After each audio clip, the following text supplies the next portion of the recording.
Hello my lovely people, welcome back to Kenny's vlog. Today I'm taking you with me on a little tour through May Pen.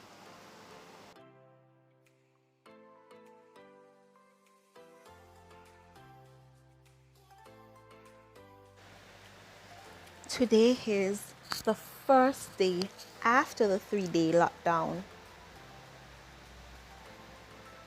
This is what May Pen Town looks like. This video was recorded on September 8th, 2021. Guys, remember to like my video, share it, comment, and subscribe if you're new.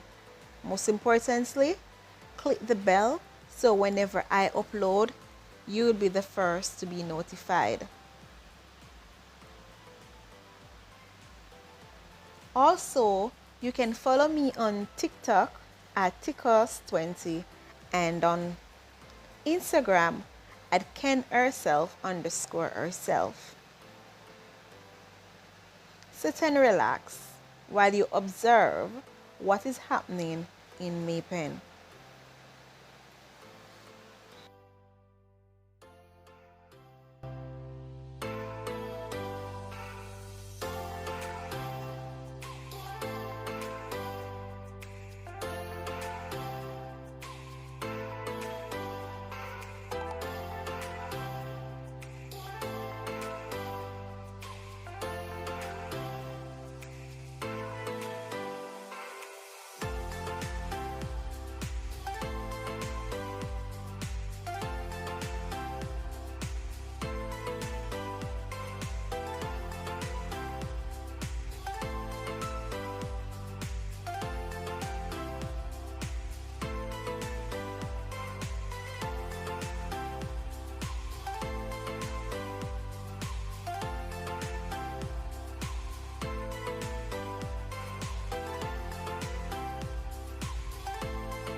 Parce que je me sentais seule dans ma petite bulle. Je voulais danser mais je me sentais comme un funambule. Parce que je me sentais seule et t'es arrivé. T'as soufflé sur mon visage comme une brise légère d'été. Oh, oh, oh, viens on s'en va même si on ne sait pas vraiment où l'on va. Juste loin de là. Oh, oh, oh, viens on part loin, qu'importe le chemin, qu'importe le destin. Viens juste on part loin. Je suis dans mon mood, j'ai besoin de rien, juste besoin de tes mains, de toi, de moi, de nous. Je suis dans mon mood, j'ai besoin de rien, juste besoin de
J'suis dans le mood.